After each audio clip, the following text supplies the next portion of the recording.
বাড়ি কেউ আসো, বাড়ি আসো নাকি? পুজো সাদা নিতে এসেছি দুর্গা পুজোর।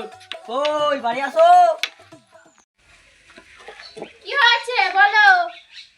ওই পুজোর চাঁদা নিতে এসেছিলুম দুর্গা পুজোর। এই যে ও দুর্গা পুজোর চাঁদা নিতে এসেছিলুম। দুর্গা পুজোয় তো 1,10,000 টাকা সরকার থেকে দিচ্ছে, আবার কিসের চাঁদা? ও টাকা তো মদ কিনতে চলে যাবে ছেলে পিলেদের। দুর্গা পুজোর টাকা নিয়ে মদ খাবে, আবার চাঁদা কিসের? কোনো চাঁদা হবে না, যাও।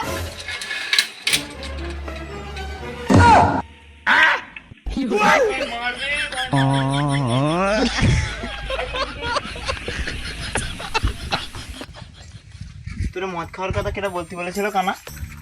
হ্যাঁ কি পুজোর টাকাতে সব মদ? এই যে আমি এখানে ওর টাকা তুই 500 টাকা বাড়িতে নিয়ে দিবি। আয় আচ্ছা বাদ দে, যাও একটা হবে।